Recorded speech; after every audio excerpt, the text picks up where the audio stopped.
Hello. Welcome. We are so glad to have you all join us this evening. My name is Mackenzie Massman, and I am the Director of Education at the Mini Time Machine Museum of Miniatures in Tucson, Arizona. Thank you so much for joining us for one of our virtual artists talks. Tonight, we are going to be joined by Ara Bentley. And hopefully I said her name correctly. I apologize if I did not.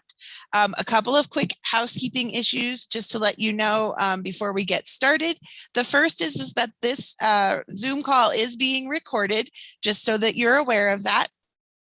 I will also wanted to let everyone know that we are going to have an opportunity for you to ask questions.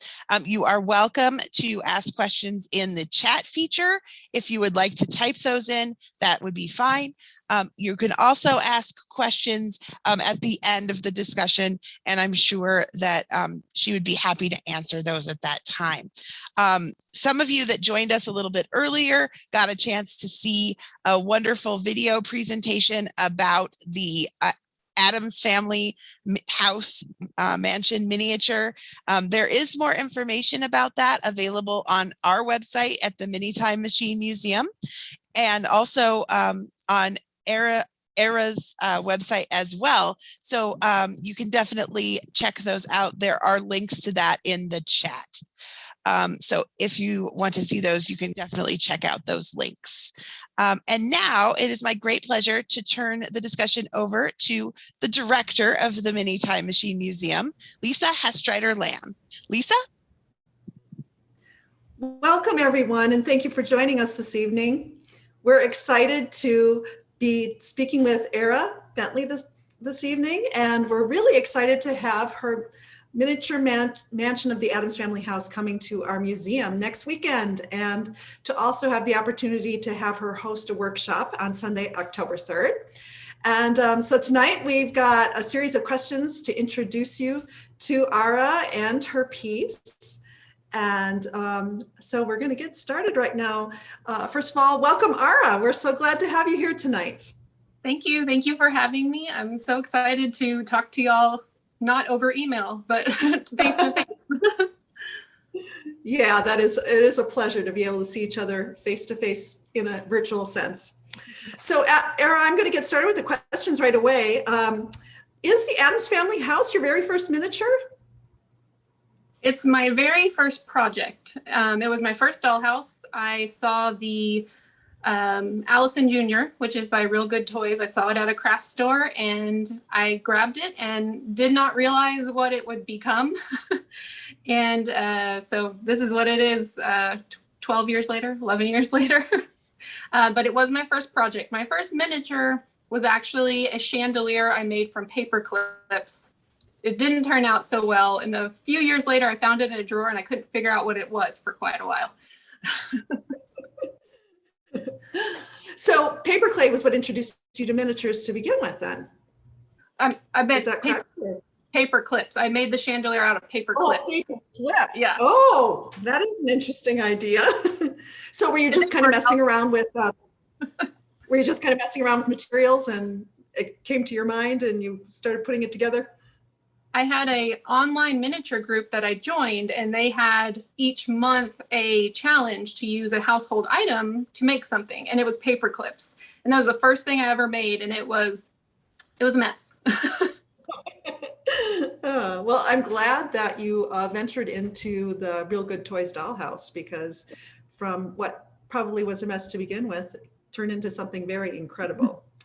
So, can you share a little bit more about how you got started in miniatures? What inspired you to join the club or the group?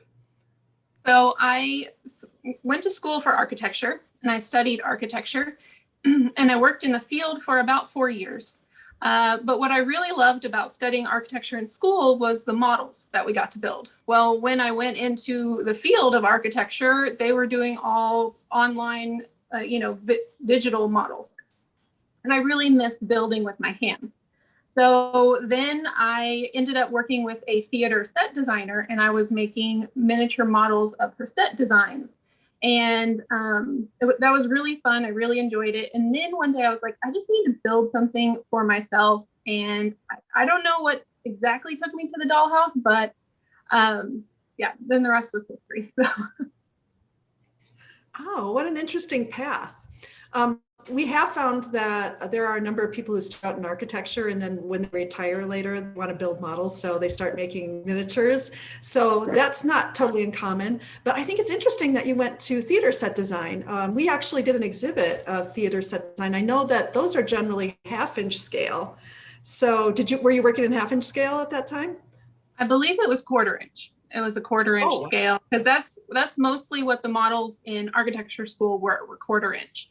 And which is funny, because now I don't do quarter inch at all. And I think that's so small, but that's what I used to work in all the time. But we were building mainly the house structure. We weren't building the furniture. Now I love furniture, so I want it scaled up so I can get all the details into the furniture. Yeah, it's so true. So many miniaturists say that, the 1-inch scale is just really the ideal for getting the amount of detail that you want to get. And I want to make sure that everybody in the audience understands what we're referring to in terms of scale.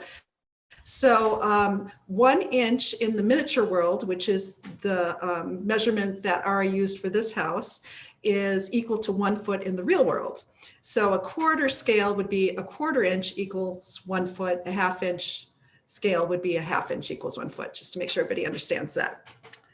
All right, so your experience in making models in architecture school was part of what impacted your descent or your ascent into the miniature world.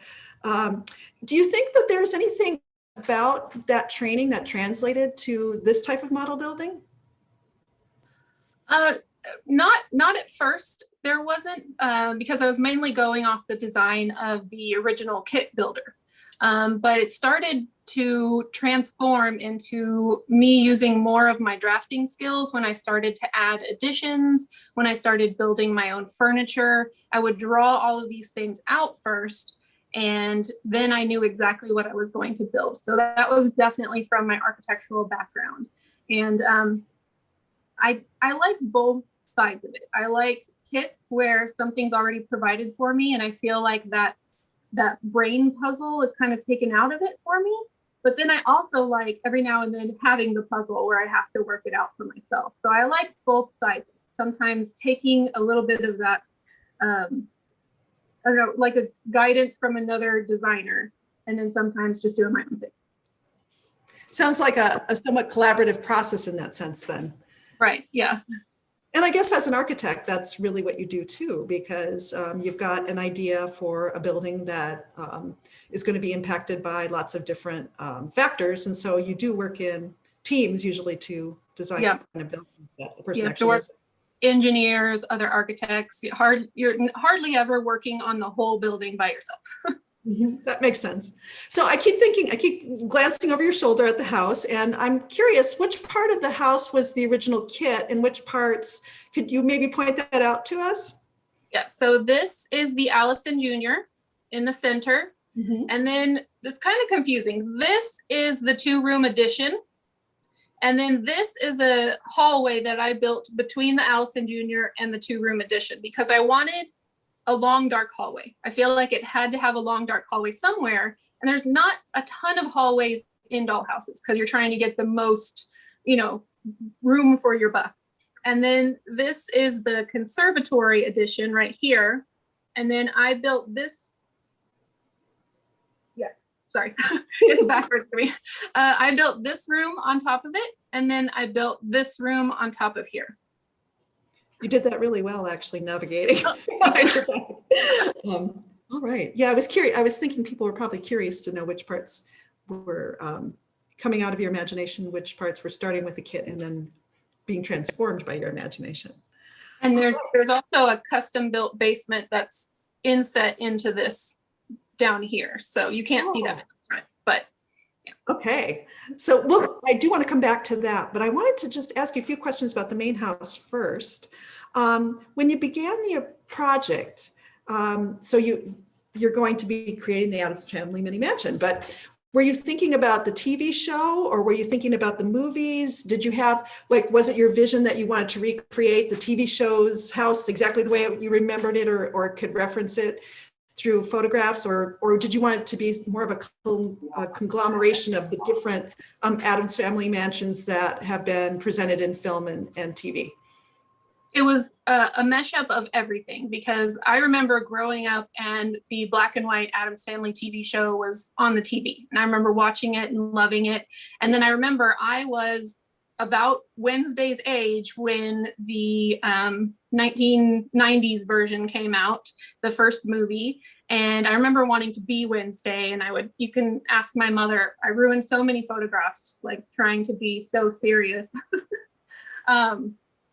But I just really loved the family. I loved that they loved each other. And I also always felt like no matter what, the house was a character in its own, whether it was in the TV show or it was in the movies, it was its own character. And even in the most recent animated movie that came out, it actually was a character. And so I really enjoyed that part of it. And I think that's what's interesting about the Addams Family is you can put the characters just in almost any spooky house and it becomes their house somehow. So I wanted to take key components from both the TV show and the movies that people would just recognize because they're just classic items and put that into one project. Very cool. It's really, it captures the sense of, I think, all of them, but it could also be believable that it's just one of them. Did you stick to your plan from the start, or did you kind of let the plan of how you were going to do this grow as you continue to work on it? Like, did you always intend to add all these different parts to it, or originally were you thinking you were just going to do that center main kit that you started with? I remember I actually drew the first plan for the house on a Wendy's napkin in my cubicle at work at lunchtime. And it did contain, it had this middle section, it had the two sections on the side, and I think it had the conservatory, and it had a basement that was just going to kind of boost everything up.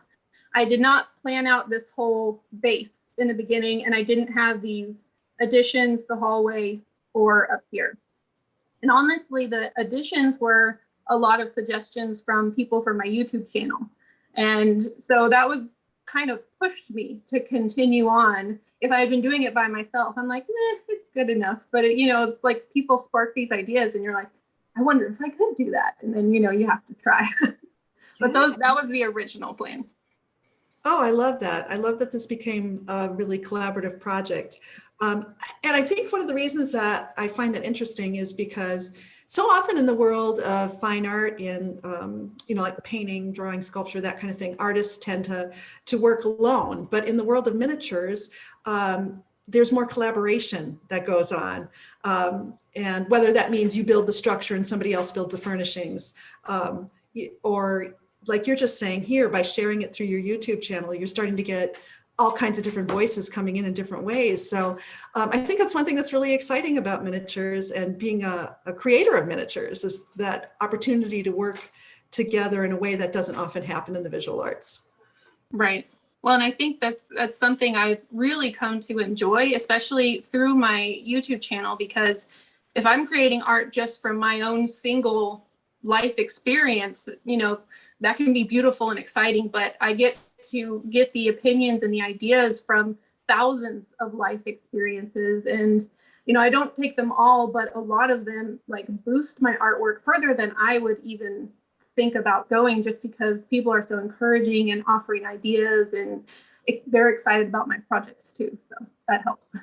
Oh, yeah. Yeah. It's kind of like the musician up on the stage, and when they're performing and the audience responds, it gets them going and keeps them exciting and on the stage and keeps them energetic. Okay, I wanted to ask you a few things more about your process and the house itself. So I'm assuming that you started with references like the television show, certain rooms in the houses and, the movie, etc. But I'm curious about, were you trying to, it sounds like you probably weren't trying to replicate them, but did you try to replicate some of the rooms as close as you could to what you remembered or what your reference was? Or did you really just let it go in different ways? And could you talk a little bit more about the hallway? Because that sounds like something that happened as you were growing the piece? And so I want to hear a little bit more about how that came about. Well, I think my process was really more trying to capture the essence, really. And so each room is kind of, I would say, dedicated around a certain character or a certain member of the family. So Morticia's conservatory is very much based around the essence of Morticia. And there's a few things that are iconic from the movie, like Dr. Pinderschloss is wrapped up in vines, like in the corner, because she gets captured in the first movie. And so there's specific things like that, but there's also just like general things that are Morticia, like roses with the heads cut off. And so I'm not trying to make it's super specific, but references to these characters. There's also a chessboard in there because in one of the scenes, Gomez is playing with Thing on the chessboard in the conservatory. And, it's kind of those moments of, he's just in there to be with her. And like, I like those type of family moments. They're creepy and they're kooky and they're ooky, but they love each other and they spend time with each other. And so I add things like that into each space. And so Wednesday and Pugsley's room are more around the essence of those characters. And Cousin It's room is actually quite a contrast to the rest of the house. His room is very neat and tidy. And it was difficult for me because I love to age things, but I didn't age anything. It's all spick and span because that's Cousin It's personality. So it's not necessarily like I tried to copy his room from the TV show, but it's Cousin It's room, if that makes sense. I just want to say, I really love your approach. That's such a wonderful approach to try to capture sort of not just the individual characters, but the way that they interact with one another. So like Gomez and Morticia and his obsession with his wife. And, that it's sweet that you chose to put him in that space. And it's like a second narrative going on there. What a great idea. Their romance was really groundbreaking in television. They were one of the first couples that showed that affection towards each other on TV. So I think that's a really special thing. When it comes to the hallway, I don't know. I just really felt like, I love architecture. Obviously, I went to school for it. And there's just something about these big old mansion houses where there just has to be that long hallway that's just got the dark wood paneling. And it's got those old creepy photos on the sides. And you have to walk by them and they feel like the eyes are following you. And I was sitting back and I often just like sit back and just stare at the project, try to figure out like what's the next thing. And I was like, there's no hallway. There's no hallway. We have to have a hallway. So I just made it my mission to somehow get a hallway. And it's like a big chunk of the house right here.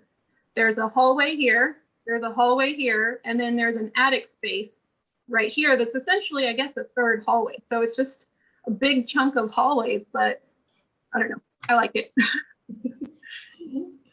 Oh, I love your idea of thinking about the hallways, but the paintings that follow you with the eyes that follow you. Yeah, that's a very iconic haunted camp type movie or Scooby-Doo kind of characteristic that people, sticks in people's heads. So it's great that you put that into the house. So I wanted to let the audience know that the house is coming to our museum next weekend, and we're going to have the main house, what we're able to see over Ara's shoulder here. But as you mentioned earlier, you also incorporated the basement of the house into your project. And I think everybody can probably see that the house is sitting on what appears to be a cabinet, which is a cabinet. And the basement is built inside the cabinet. Can you talk a little bit about the progression of the building of the basement and how it sounded like you started out on a platform and then you moved to the cabinet? Can you clarify that maybe? Maybe that was my misunderstanding too. I'm not sure. Well, that was my original plan, is that the basement was going to be what the house sat on top of. But then I started just having storage problems. I didn't know where I was going to put any of these things that I was collecting. And so I talked with a friend of mine who does woodwork, and I said, if I draw you up a plan, would you be able to build me a specialized cabinet that has a room built into the bottom of it? and he didn't know what he was getting himself into. But I drew up a plan, and I actually got to teach him how to read architectural drawings. So that was another way that my, my learning had gone into this. But the basement actually pulls out, so I could work on it separately. And then there's 2 doors that open on the bottom for storage, and then one on the side. And it's a tank. Like if I get going too fast, it will go through the wall. It is a very sturdy piece of furniture. But the top part of it actually is cut out specifically for the house. It goes around the border so that I could sink the front yard into the front of the cabinet. So it is 100% matched up to the Addams Family house. It's not a generic cabinet. It's built for this piece. Oh, awesome. Maybe some point in the future we can borrow that section as well, but we're really excited to have the top of the house. We actually, after our initial conversation, we had several conversations about if we borrowed the cabinet, where could we install it? But we just didn't have quite the right space for it. Anyway, we're excited to have the main house here. All right, I wanted to talk a little bit more about, now focus a little bit more on the interior space. Of course, this is the Addams family, so it's a little bit quirky. It's a little bit unusual, needless to say. I bet there were a lot of interesting items that you were probably anticipating putting in the house, or imagining. Maybe even some of your YouTube channel followers made some suggestions. But can you talk a little bit about some of the accessories and furniture that you built for the house, and maybe share some of the most unusual, some of your favorite, and some of your the most challenging pieces that you made? I actually pulled out some of them, so I have them sitting right here. So the one I always talk about is the Iron Maiden. And so the Iron Maiden typically goes in the basement, but I'm going to try and find a place for it in the house so I can bring it. But the Iron Maiden, it's not like a typical miniature you can just kind of go buy off the shelf. So I had to figure out how to make it, and it's actually made out of paper. So it's paper mache over, I just kind of made a shell for it and paper mache over it. And then the hinges are paper, and it opens up like this. Oh, wow. And the face is actually, I made a mold of a Barbie face and then stuck it on there and just kind of changed it a little bit so it didn't look like Barbie. But so this is one of the first kind of unique items that I had to make. I did find a miniature Iron Maiden on eBay, and I could not afford it.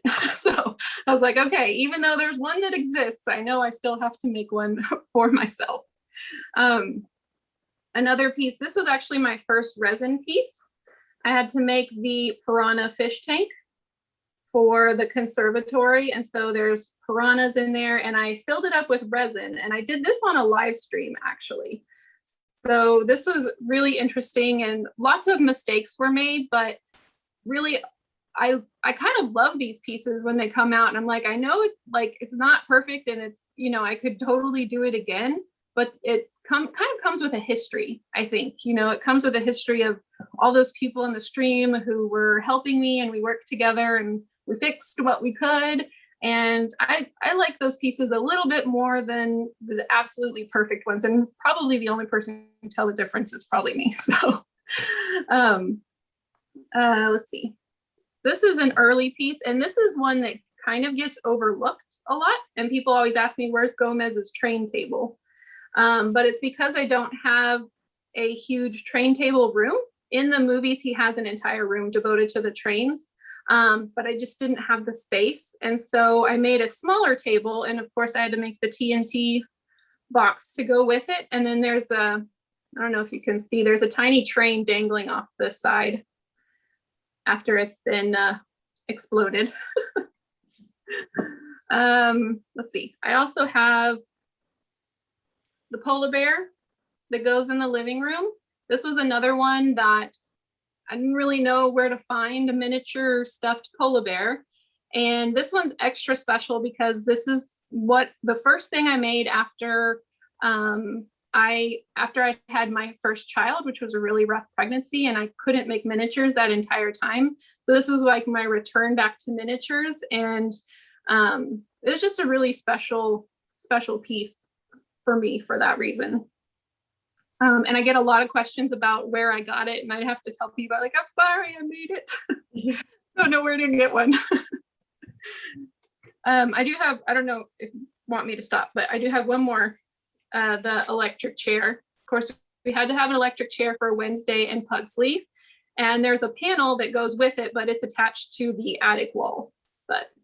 And then I do have a video where I show how I made another one, because this one I made before I started my YouTube channel. But anyway, those are some of the probably the most unique things. Those are really unique and interesting. I can't help but wonder about the different types of materials you used to make those various things. And now I know some people may have followed you on your YouTube channel. They may have seen you make some of that stuff. But for those of us who haven't seen all those tutorials and live streams, could you share just like the polar bear one particularly interests me. What did you use to create that? So this is all basically polymer clay over an armature made of foil and tape. So I just smushed it until it was the shape of the bear that I wanted. And then this is just sand over a polymer clay platform. And I think what makes it look fuzzy is I really see, now that I make videos, I can remember how I did things. But before I made videos, because I don't have a video on hand, I'm like, I don't remember exactly how I got the texture. But the texture just really started looking like fur to me. So I kept doing it. And then when I brushed it in the darker areas, it made it look like fur in those areas. But he's all polymer clay, and actually his little fingernails have started coming off just from age, because he was one of my early creations. One of the reasons I asked about that was because of that furry texture. It really has a really great effect, and I was curious if it actually had clay. Awesome. I don't know how I did that, so sorry. I have to try again someday. Yeah, it's nice to have the documentation now. Yes. So it looks like you use lots of different materials. The train table. What were some of the different materials you used for that? So this base is just one of those wooden decorative things you can find in like the, craft store aisles. And then this is an older one as well. And then I think it's layers of mat board. And then this is all just paper, except for the trains are little bits of wood that I just cut and I sanded them so that they were a bit rounded. And then I connected them together with bits of embroidery thread. And that's what the cord for the box is, embroidery thread. And then this is made from mat board, and then it's got a wood, whatever this thing is called. So I prefer working with a lot of paper. I feel like paper, like I can make almost anything out of paper. So it's just what I go to first. That's just my go. I think every miniaturist has their like go-to material. Like some people are just like wood all day, every day. And some people are clay, and I'm paper all the way. Awesome. That made me think, as an architect student, you were probably using a lot of foam core and paper for your models. Is that correct? Yes. Yeah, those were our main, was also cardboard. Yeah. Just because your voice kind of cut out, did you say that the theater set design models were also paper? Because I've observed that many of those are as well. Yes, they were mostly paper and mat board. Yeah. So I can see, I mean, that's your sensibility, and it's carrying through to your bigger miniature projects. Yes. Very cool. So I know that you made a lot of things. I know you purchased some things that are inside the house. And I understand that you also were gifted some things. So are there some things could you share some of the things that were special to you that you received from YouTube channel followers, or maybe friends too? I'm not sure, members of your club. I grabbed the two most recent things that were gifted to me and the first thing that was gifted to me, just because I hadn't put the two most recent things away yet, but there's many, many more. So I hate to just grab a few, but I will show you. This one came in recently. This is a crocheted onesie for Pubert from Australia, from my friend Karen. And it's just amazing. And there's even a little ball of yarn. Because at the end of the first movie, Morticia is crocheting a little onesie for Pubert. And then recently, my friend Nancy made me a new chair for Morticia, and it's actually done with the wicker technique. Just so, so pretty. The one I had done, I'll kind of show you the difference. I kind of faked it. So I braided thread and just kind of glued it on. And then she showed me that she actually knows how to do this. So we made a trade. And so she just recently brought this to me, and I'm just amazed by the detail. So that was a huge gift. And then this was the first miniature that was given to me, and this was Cleopatra. And she goes in the conservatory. Of course, she's Morticia's plant and her African strangler. And this was made by Tallulah Miniatures. And she used to make custom plants all the time. I don't think she does it as much anymore. So I'm really thankful to have one of her pieces. I'll see if you can get a view of the detail. It's got like teeth, and it's ready to eat a giant meatball. Wonderful. Is that going to be sort of near the front of the room, or is it more toward the back? I'm just thinking when we have it on display here, people be able to get in there to see some of those details. It's more towards the front. Oh, awesome. That'll be great. I love that you were gifted items. Now, when were you gifted that one, that very first piece? Was it? The Cleopatra? It was before my YouTube channel. I actually have a blog that has a lot of information about before I started my YouTube channel. It has it from the very first. There's actually a scan of the Wendy's napkin where I drew my first plan on the blog. And so whenever I try to figure out a date, I go back to look it up.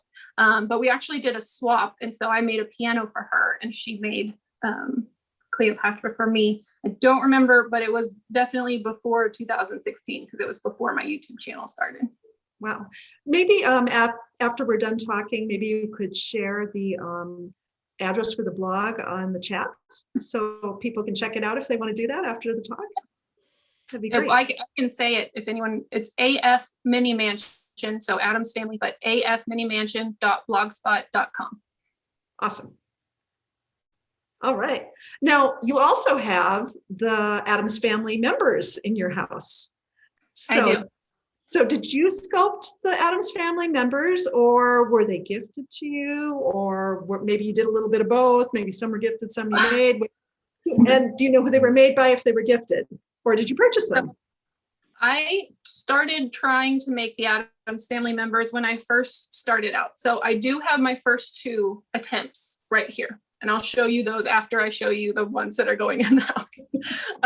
Because, I've always encouraged, even if you're not always happy with your first miniatures, keep them, because you get to see your own journey whenever you keep some of those first pieces. Because a lot of artists that do like drawing and painting, they keep their sketchbooks and they get to see their progression. And often as miniaturists, we don't like it. We just, we're like, I remade it. I don't need it anymore. But I think it's important to kind of, track your journey.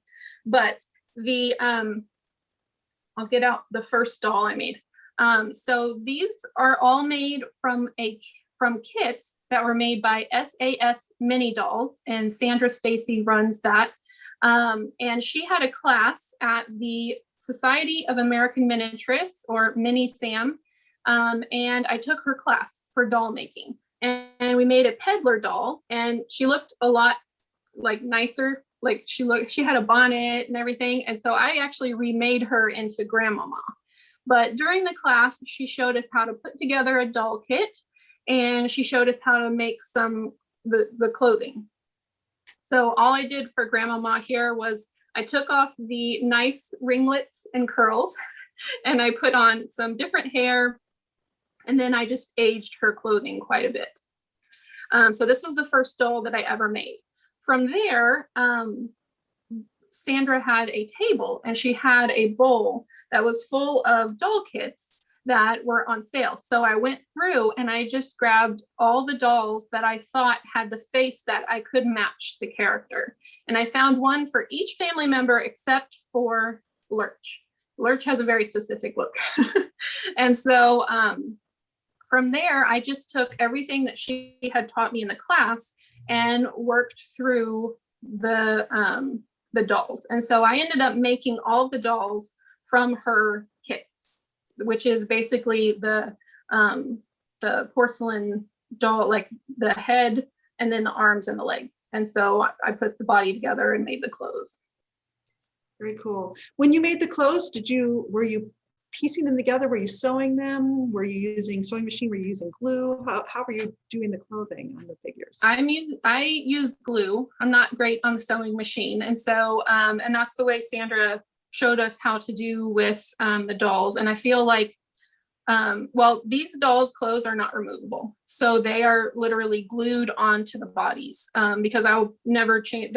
The Addams Family clothes are so iconic, like there's no reason really to change their clothes ever. So there's a whole different process for like making clothes that are removable. And I did that for my most recent doll, which was Beetlejuice. So Beetlejuice does have removable clothes because he has several different outfits during the movie. So these are all just basically glued onto their bodies. And I find that makes a much sleeker fit to, because their little bodies are so tiny and awkward. And then of course, Morticia was a whole nother challenge. And I'll tell you why. She had to have sitting legs and standing legs. So she's the only one where I actually changed out the bottom part of her kit. So her dress actually unsnaps at the back. And then I have a second set of legs, which is just basically polymer clay to be the correct shape.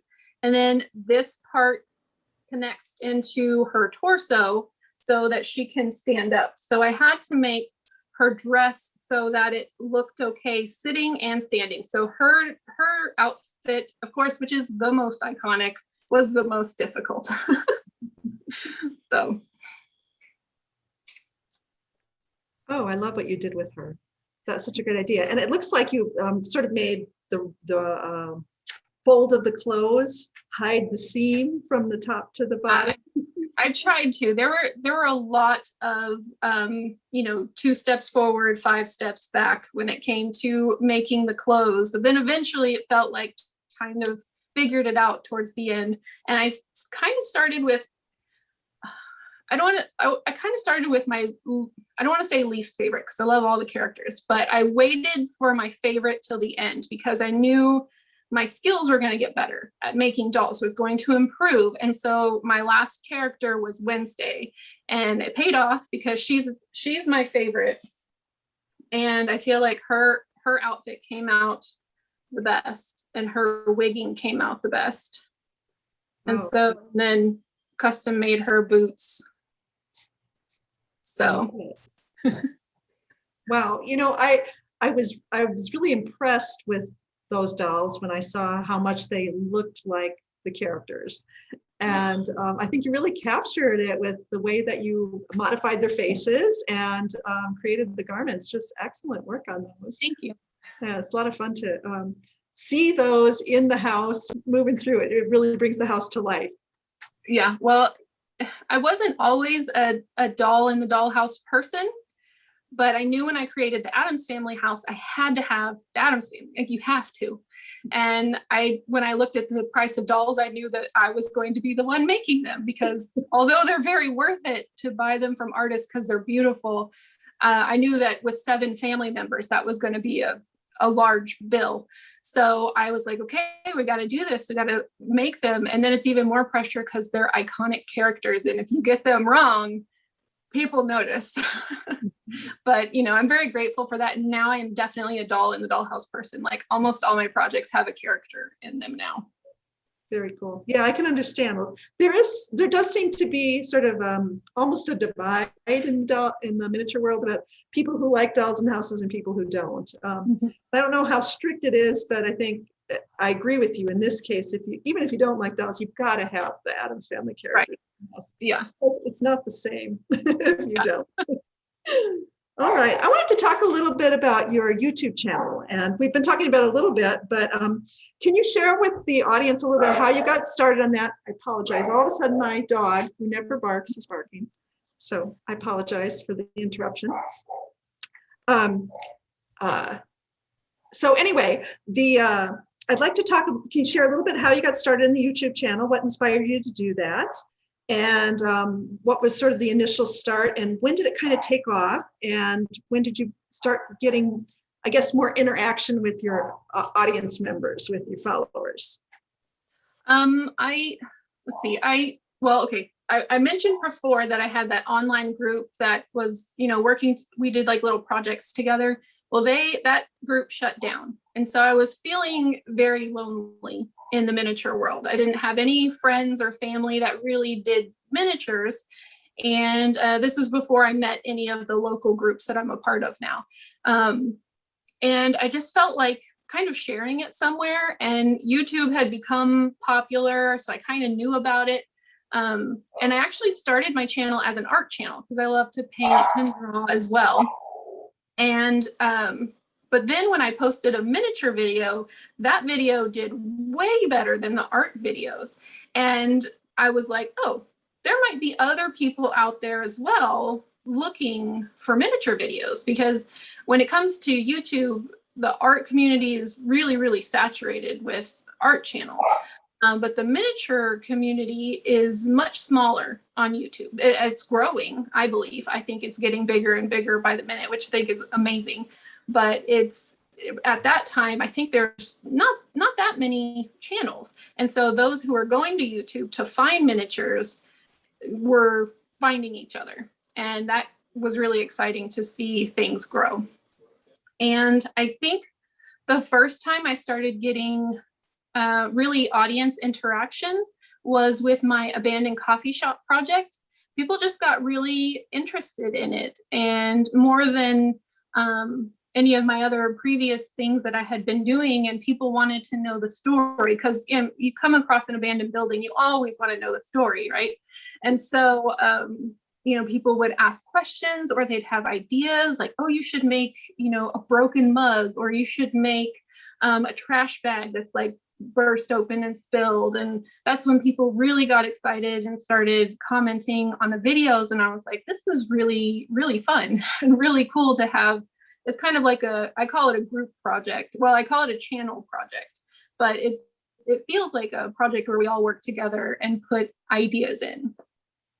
I love it. And that actually leads me right to the next question that I had for you, which is, can you share some of the pros and cons about having a YouTube channel where you're sharing miniatures and making miniatures live, or sharing them on a post? Well, the pros are obviously community. It's a great community of people. And I mean, I hardly ever have any hateful comments. I mean, it's YouTube, so they show up, but 99.99%, it's just the most beautiful people you'd ever meet, just the kindest people. And sorry, I'm not gonna cry.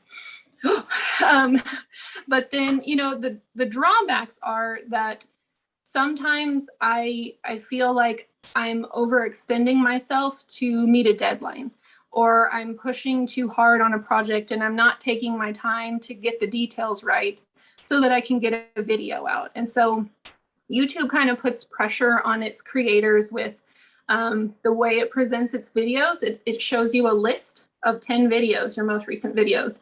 And so my last video that I posted was 9th on the list. And so it's basically like, gotta do better. And I really loved that video, and my audience really loved that video. And so it's that constant pressure of, I have to keep reminding myself, I need to make what I love, because that's what keeps me going. That's what keeps me excited about miniatures and excited about my channel. And I need to not look at the stuff that YouTube's showing me, because they're trying. I mean, they're trying to make money. They're trying to do all that kind of stuff. And they're trying to help people make money, I guess. But like, if you're trying to do a channel about miniatures, I think you have to have that passion first, because it's such an involved, hobby or art form. You have to have passion for it. And if you keep trying to chase what YouTube wants you to chase, it gets harder. And you do other things besides making miniatures too. You have a job. It sounds like you have a family. So I can see how that's a lot to balance, and it'll be difficult. Well, YouTube is my job. And then I also have a store where I sell my miniature kits. So those two are my job. And then, family. Awesome. Well, that helps a little bit, because at least you don't have another outside avenue you have to support as well.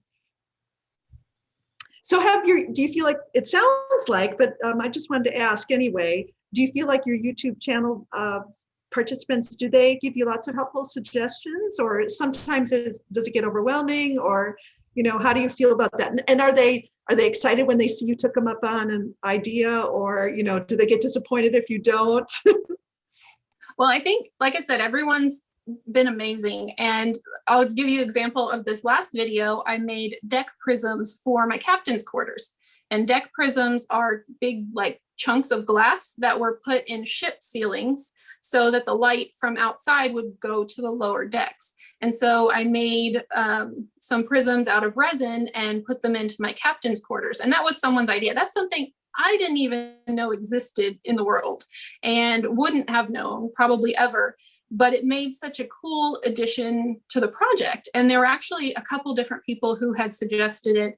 And so I try to give credit whenever I can find the original comment and say, this was this person's idea. I do get a lot of ideas that I can't quite get to or don't end up working out, but I always make sure to say thank you. And I do genuinely look into almost every idea that I get, just because I feel like it's just a constant process of learning. I'm learning all these new things. I did a ship for my captain's quarters, a little model ship of the Vasa, which is a ship in Sweden that sunk, and it just got this whole history. And I feel like I'm just learning so many interesting facts about history through my miniature projects, which is just really fun. Something I didn't expect to happen. Oh, I love that you shared that. That's one thing that we love at the museum, at the Mini Time Machine, is that it's not just the beauty of the miniatures themselves, but the stories and the culture that they reflect. And when you come visit us in another couple of weeks, you'll see a little bit more what I mean. And for those who have been to us, you'll understand, like our history gallery, it teaches us so much about the past. And then we can also enjoy the beautiful miniatures that were created. And miniatures have been used for so many different things too. And so you learn about uses for miniatures and cultures, uses and different niches, uses of miniatures. And it just creates so many different layers. And that's another element of miniatures that's really exciting and fun. I'm glad that that's working out in your adventure in miniatures as well. Okay, now that you've completed this Addams Family house, I think you're done. Maybe you still are doing here and there now and then. Ever done? Are they really ever done? You always got to slide something new into the project. But for the most part, my goal was to get it presentable where nobody else would think, wow, that's not done. So that was my goal. So it's done. All right. So you finished it then. And I heard you were just mentioning that you're working on a Beetlejuice house. So can you tell me a little bit about how you got started on Beetlejuice and how that's going? Well, I was trying to figure out what the progression was. And I think I just really love houses that are their own character. And very much the Beetlejuice house is its own character within the movie. It starts out this beautiful farmhouse and goes through this crazy transition to the end where it's a whole different house with a whole different feel. And it is really a character in itself. And then the story around it is so interesting. And it's quite different from the Addams Family house. I had several people suggest that I do the Munsters, which I love the Munsters. I would love to do the Munsters, but it felt a little bit too similar to the Addams Family to go right into it. I definitely want to do something with the Munsters in the future. But the Beetlejuice house is different enough that I feel like I'm tackling whole new projects that I've never done before. New challenges, new ways to make things that are modern. And like I had to make a blue glass block wall. I didn't know how to make one of those. So it was like a whole new challenge. And I think that's what keeps me interested, is trying to figure out how to recreate these things in miniature. It's just like a never ending puzzle with a million different solutions. And so right now I have my friend who built the base for the Addams Family house. It had been long enough that he'd forgotten how much he hated that. So he built the base for the Beetlejuice house for me. It was a lot simpler, so he didn't complain too much. So I have the base, which is going to have all the netherworld regions in it. And then I started building the first floor, and I'm building the whole house from scratch this time, because it was the Addams Family house had so many different versions that no one can really be like, well, that's supposed to be over there. But the Beetlejuice house has one version, and you got to get it right because people will notice. So I'm building it from scratch. So this is my first huge scratch build. Exciting. And I'm assuming you're sharing that already on your channel. Yes. So that one is already, I don't know, maybe 5 or 6 episodes. We just did Beetlegust, which was Beetlejuice all August long. So there were 4 or 5, maybe 4 videos. Awesome. So the audience members will have to check that out if they haven't already. I just have one more question for you, and then I think we'll have time to open it up for a few questions from the audience. So my last question is, do you have other ideas or projects that you'd like to do after Beetlejuice? You just mentioned the Munsters, but you might have some other things as well. And are there any other popular cultural icons that you're planning on working on for the future? Well, the next house, and I'm not committing to this, but I think the next house that's really catching my interest is the Pink Palace from Coraline. It is another house that it's got so many different inhabitants, and it would be, again, a total different challenge because it's more of a claymation look. And that would be very challenging to get that to look correct. And the house itself is just really interesting looking. So the Pink Palace would be really fun. As far as other projects that I want to do, I can't think about it too much. I'm trying to limit myself because otherwise I just have like 15 projects going on. But on my channel, I try to have one pop culture project and one channel project is what I call it. So I had the Addams Family was my pop culture project, and now I'm on to Beetlejuice. And then I had the Abandoned Coffee Shop was my channel project, and now the Captain's Quarters is my channel project. And then occasionally I throw other things in, like during 2020 when we were all at home, I did the cardboard house, which was a house completely made of household items, since nobody could get out and get many supplies. And that was really fun. That was an amazing community project. And I had people send in pictures of their cardboard houses, and that was so cool to see. So sometimes, the world kind of influences some projects, and, I don't want to get too far ahead because then I'll end up, like I said, with 15 projects going on. I can understand that. Oh, it's been so much fun talking with you, Ara. I really enjoyed hearing more and learning more about the house and about your process. And I want to encourage the audience to look into taking the class with you. You're going to be making a coffin, a creepy coffin, and it's going to be on Sunday, October 3rd from 1 to 3:30. We still do have some room in that workshop. I'm not sure how many spots we have left, but we do have some left. So if you think you might be interested, check it out. Do you want to see my samples? Yeah, that'd be great. Okay. And then after that, we'll open it up to questions from the audience. I'm sure that there have been a number of them that have come through the chat. So you're going to get a kit where you can make a base coffin like this. And I'm going to be showing aging techniques to help make this as creepy as you want it. And then there's options for making different design choices. And so that's a basic one that you could make, but you can also change up the kit This is like a coffee table. So you can like cut it down and put some legs on it, put some handles, or you can turn it into a couch if you have a very fancy vampire who needs a place to sit. So I'm going to show you how you can kind of change it up and do some different things, or age it, or you can just make the basic coffin and it'll be your own project, whatever you want to make it. Oh, it looks like lots of fun. All right. Well, I'm going to hand it over to Mackenzie, and Mackenzie will share questions from the audience. So much fun to talk to you, and I'll let her take it from here. Thank you for having me. Yeah. So we did have some questions. I did just want to make sure, give me just a second.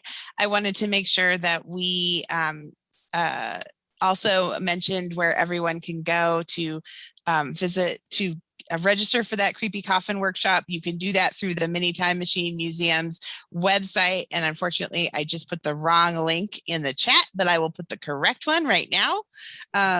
So I apologize about that. So the correct one is now there. So questions from the audience that we've already had come in. There was a question about what material you used for the additions that you added to the house. Was it wood? Was it foam board? Was it cardboard? So the hallway addition is made from plywood because it was a main structural element that was holding up parts of the house. I wanted to make sure that that was wood. This addition right here is Fester's room, and it is made from foam board, but it's on top, so there wasn't going to be any pressure on it, and so I felt like it could handle being foam board. And then Cousin It's room addition over here is foam board as well, and then the basement is all wood. Perfect, thank you. So we also had a couple of questions about your aging techniques. What draws you to doing aged items and scenes, and what sort of painting methods do you use to do that kind of aging? I've always loved the aged look. I loved looking at abandoned photography. I think it's really beautiful. I love I love that look, but it also works as a way to hide mistakes in miniature. And so when I first started out, I realized that I didn't have to be as precise with my cuts. I didn't have to be as precise with all the details, because I could age around it and kind of hide some of those mess ups. And I ended up just really loving the look. And so now I have a hard time when I can't age something, because I feel like I have to like really stop and take my time, because I can't hide any mishaps with all the paint. But I do a lot of dry brushing, and recently I've done a lot with chalk pastels. I shave down my chalk pastels with an X-Acto blade, and then I use a brush to brush them on. And when you do that, you just have to make sure that you seal it, otherwise it'll come off on your hands forever. That's great. Thank you so much. So there were a couple of questions too about how you were working with paper. When you're working with paper, do you have to finish the paper with something? And how have the pieces that you've made that are made out of paper, how have they held up over time? So it really depends on what I'm making. A lot of times I will cover things with Mod Podge, or I'll cover them with wood glue. Wood glue is really great about making a very smooth surface. And so, for example, on the Iron Maiden, this surface is covered in wood glue to give it that metallic type of look to it, because metal and paper don't really have the same finish. And so a lot of times, even though I'm working with paper, there is a different finish that I have to put on it to get the look that I want. See if I can think of a different. So with mat board, a lot of times I use mat board where I cut into it.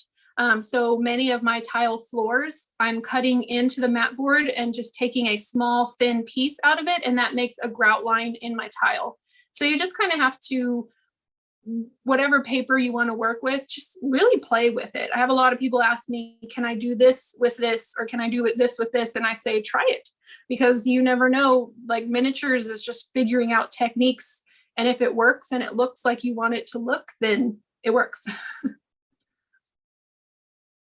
Wonderful, thank you. So there was a question about the inspirations for the polar bear. Did you use photos or like a stuffed model or anything for your polar bear? I did look up photo references because a bear has a very specific anatomy.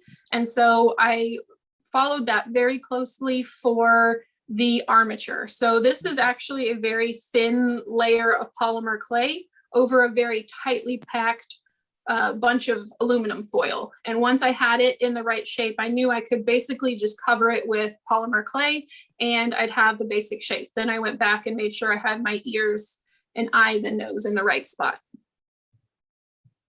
Wonderful, thank you. So we have had a couple of people, or at least one person, who had some suggestions for you. They suggested making a model of the Hearst Castle in California or the Winchester House in California, and then also asked if you'd been to the Addams House in Los Angeles. Have you ever gone there and to see that? I haven't. I have not. That would be amazing if I could one day. There is a Munster's house some in here in Texas that I want to go to, but I haven't been there yet either. So that's amazing. That's great. Does anyone have any other questions that they'd like to ask very quickly? I think I do. Okay.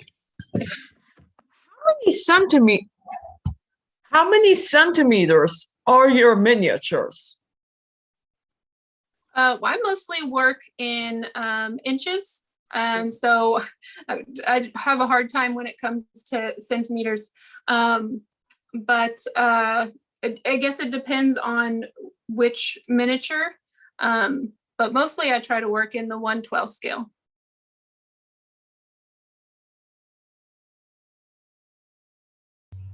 Can I just jump in for a second?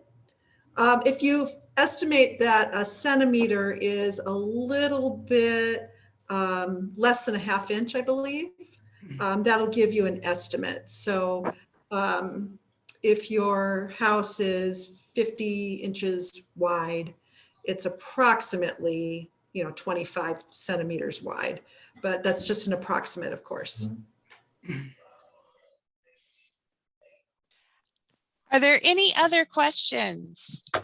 I have a question. Mm-hmm. Yes. Let's see, you haven't been to the Addams House in LA. You should go. It's really fabulous. Do you know anything about the Barry and Carol Kay Miniature Museum that was in Los Angeles in the late 80s and early 90s? Do you know the history of that? I do not know the history. I've heard those names, but I do not know the history of the museum. Well, Barry and Carol Kay were real estate moguls in Los Angeles, and they had a miniature museum near Wilshire and La Brea, if anyone is familiar with Los Angeles. It was fabulous. And I would just suggest that you look into the history of it. It's very, very groovy. And I went many, many times. Is it still there? No, it I think wrapped up about 1992, and they've passed since then. But it was quite the place in the 80s and 90s. And I don't know what happened to the miniatures.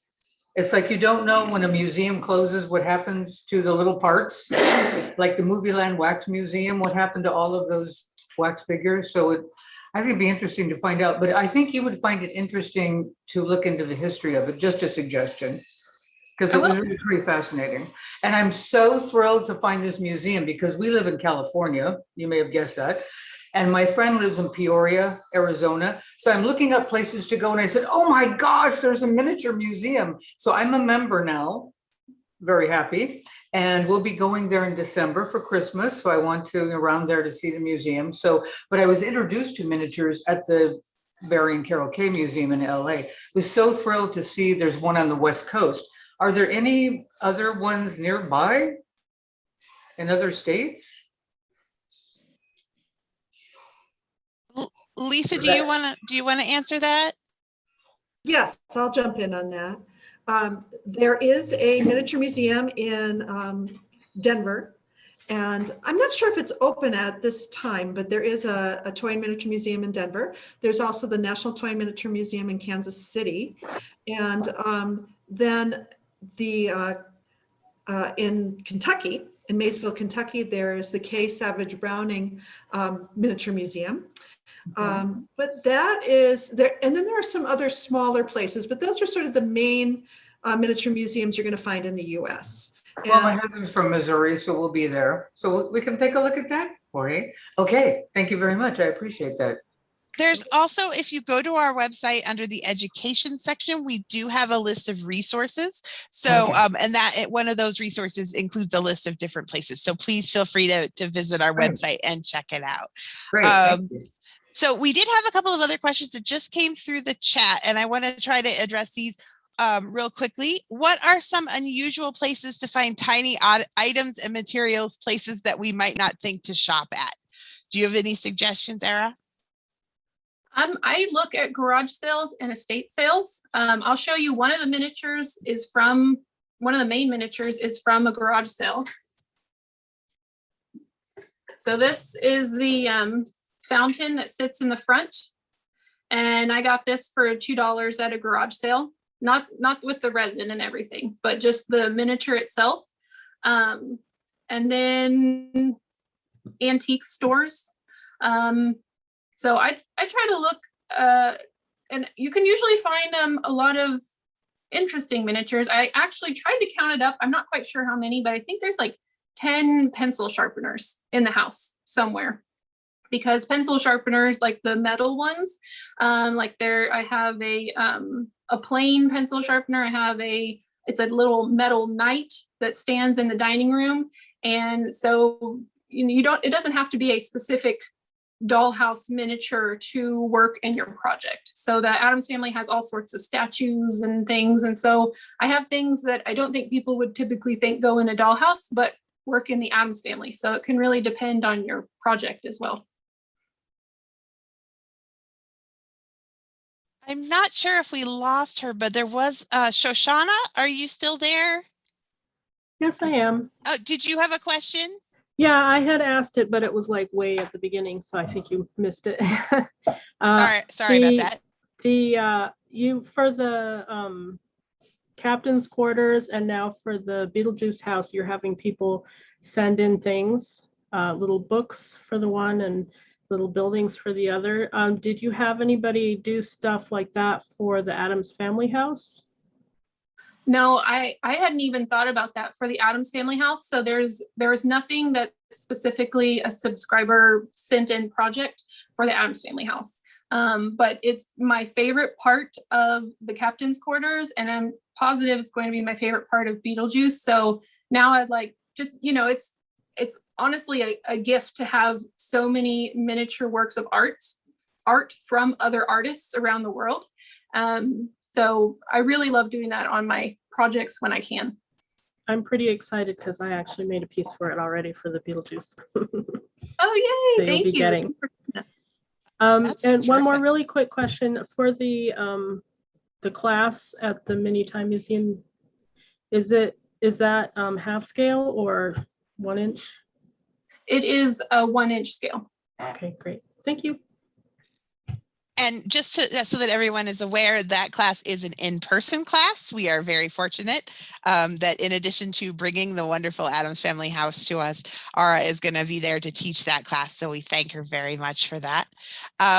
So one question that came through, would you ever consider working in small scale again? Well, I've gone down to, I don't know if you can see way back there. That is a half scale project that I've been doing in my live streams. It's the Fairfield. It's a Greenleaf kit. So half scale. Now, I never say never, but half scale seems to feel like the smallest I will probably go just because of my love of furniture. Now, I have seen people who work in quarter scale get amazing detail into furniture, and I don't know how they do it. But for now, I think half scale is probably as small as I'm going to go when it comes to a house that I'm putting interiors into. Now, I love quarter scale houses, but I can't see myself furnishing a quarter scale house. If I did one, it would probably be just the exterior. Fabulous. Thank you so much. And as Gentry pointed out in our message, when you're talking about places to get miniatures, if you are in Southern Arizona, the museum is having its annual miniature rummage sale that is this Saturday. And so there will be lots of miniatures at thrifting prices. So if you are here in the Tucson area or the Southern Arizona area, we encourage you to stop by and take advantage of that. What is the person limit on the class? So I will answer that question with you directly. But Ara, thank you so much for joining us this evening. We appreciate you. You gave us a little bit of extra time, and we really appreciate that very much. To all of our wonderful viewers, thank you for joining in. And we hope that we'll be able to see you and you'll be able to come visit us at the Mini Time Machine Museum. We can't wait to have the Addams Family Miniature Mansion on display coming soon in October. So thank you so much. Oh, somebody from Australia. So cool. So thank you again. And I hope everyone has a wonderful evening. Thank you for having me. I appreciate it so much.